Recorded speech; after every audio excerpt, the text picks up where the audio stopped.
राम राम. मी प्रकाश महाजन, महाजन आणि महाजन यूट्यूब चॅनलसाठी.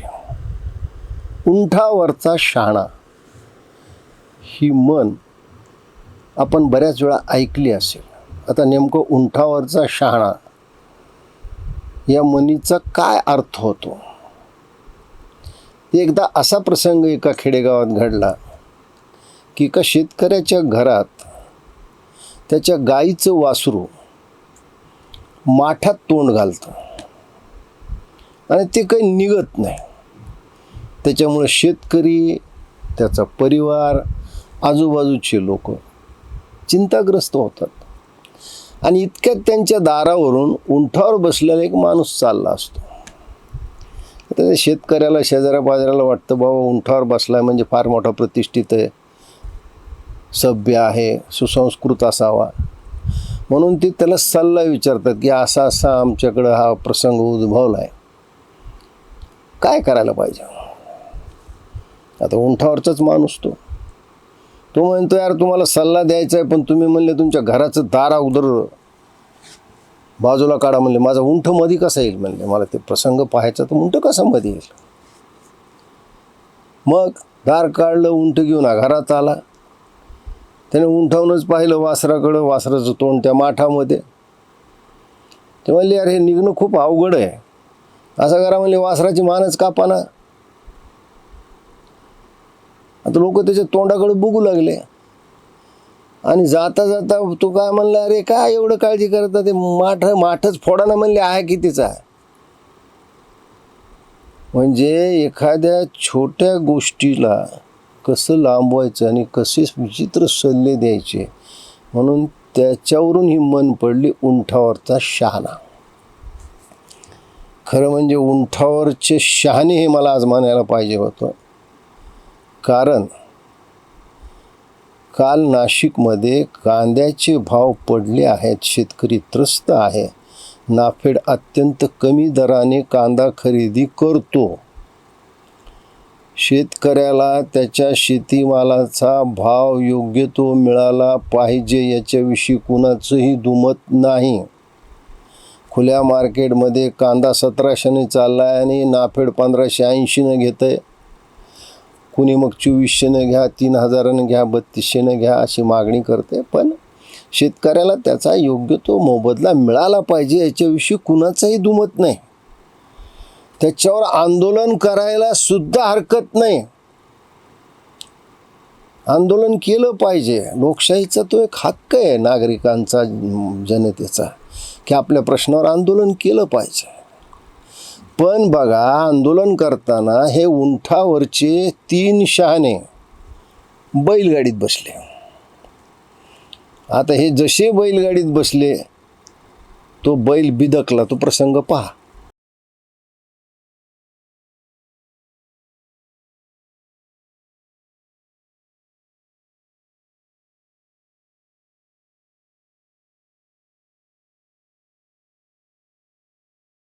पाहिला. आता तुम्ही कांद्याच्या प्रश्नावर मोर्चा काढलाय, मोर्चामध्ये काय भाषणं झालीत? म्हणजे शेतकऱ्याला दिलासा द्यायच्याऐवजी आपल्या मनातले जुने राग, उणे दुने काढण्याचा एकही संधी त्यातल्या प्रमुख वक्त्यांनी सोडली नाही. पहिला प्रमुख वक्ता आहे या महाराष्ट्र राज्याचे काँग्रेस आयचे प्रदेश अध्यक्ष हर्षवर्धन सपकाळ. मागे माननीय मुख्यमंत्री देवेंद्र फडणवीस खूप चांगलं बोलले. साधारणतः देवेंद्र फडणवीस जपून बोलणारे आहेत, पण त्यांनी या हर्षवर्धनच्या बाबतीत एक विधान केलं होतं की गुगलवर देखील शोधून ही व्यक्ती कुठल्या जिल्ह्यातली आहे आणि कुठल्या मतदारसंघातून कधी निवडून आली माहिती मिळणार नाही. पण आता कसं असते सांगू काय मी, उकंड्याचं सुद्धा भाग्य उजळतो. ज्याची तालुका अध्यक्ष व्हायची लायकी नाही त्याला तुम्ही प्रदेशाध्यक्ष केलं, मग काय. ते आमच्याकडं मराठवाड्यात ग्रामीण भागात एक अशी उर्दू, हिंदी, मराठी मिश्रित एक म्हण आहे कि कम ज़र्फ को जब जर और जूरू मिलती है वो नुमाइंदे बुलबुले नजर आता है. म्हणजे हलक्या माणसाला संपत्ती आणि चांगली बायको मिळाली की तो स्वतःला काय समजतो माहीत नाही, पण त्याचं आयुष्य त्या पाण्यावरच्या बुडबुड्यासारखं असते, त्याच्या लक्षात येत नाही. तसं आता हर्षवर्धनची अवकातच तालुका अध्यक्ष होईल, त्याला प्रदेशाध्यक्ष केल्यावर ते म्हणजे काय काय बोललं आणि कुणाविषयी काय बोललेलं माहीतच नाही. आता कांद्याच्या म्हणजे कांद्याला भाव मिळाला पाहिजे या मोर्चात या हर्षवर्धननं काय भाषण केलं ते ऐका. आजपर्यंत हमने सुना था नमक हराम, मगर मोदी जो है वो कांदा हराम निकल गया. काय म्हणाला की मी कांदा खाल्लाय, मी तुमचा कांदा खाल्लाय, मी तुमच्याशी बेईमानी करणार नाही. बेईमानी म्हणजे इमानदारी का बेईमानी? पहा किती बेईमानी केली.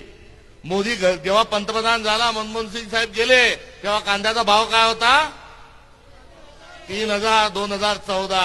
आज काय? हरामखोर म्हणायचं, कांदाखोर म्हणायचं, बेईमान म्हणायचं, नालायक म्हणायचं का त्याला बोटर खेटर घेऊन दाखवायचं? हा एक अत्यंत संतापजनक प्रश्न आपल्या सगळ्यांच्या समोर आहे आणि तोच उद्रेक या निमित्तानं आहे. ऐकलं? या भाषणामध्ये हर्षवर्धनने या देशाच्या पंतप्रधानाला उद्देशून जी भाषा वापरली आहे, 100-125 वर्ष काँग्रेसच्या स्थापनेला होऊन गेले, 125 वर्षाच्या वर, आणि त्याचा प्रदेशाध्यक्ष महाराष्ट्रासारख्या सुसंस्कृत राजकीय शिष्टाचार बाळगणाऱ्या राज्याचा प्रदेशाध्यक्ष अशी भाषा माननीय पंतप्रधानाविषयी वापरू शकतो? काय बोललाय तो? कांदा गद्दार म्हणजे नवीन गत कांदा आणि अरे तुरे, अरे हर्षवर्धन तुझी अवकात काय आहे रे? उगं त्या राहुल गांधीची तुझ्यावर काय नजर पडली? कुठल्या बेशुद्ध क्षणी राहुल गांधीनं तुझ्याकडं पाहिलं आणि तुझं भाग्य फळफळलं? अरे तुझ्या विरुद्धच परवा मोर्चा काढला ना, हर्षवर्धन हटावर प्रदेश बचाव म्हणून. पण अशी घाणेरडी भाषा वापरून तुला काय वाटलं राहुल गांधी तुला अखिल भारतीय अध्यक्ष करतील, खरगेच्या जागी बसवतील? ही भाषा किती द्वेष करताल त्या मोदीचा.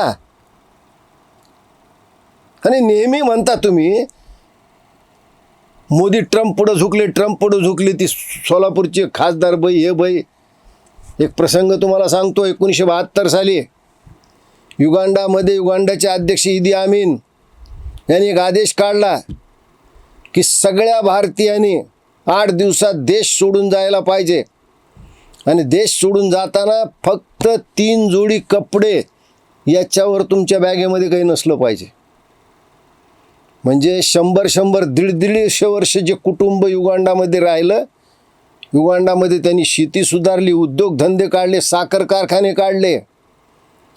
त्या युगांडाच्या त्यावेळेसच्या अध्यक्ष इदी आमीनला आवडणारी एक नटी होती मुमताज आपल्याकडची. तिचा नवरा मयूर माधवानी, त्याचे साखर कारखाने होते.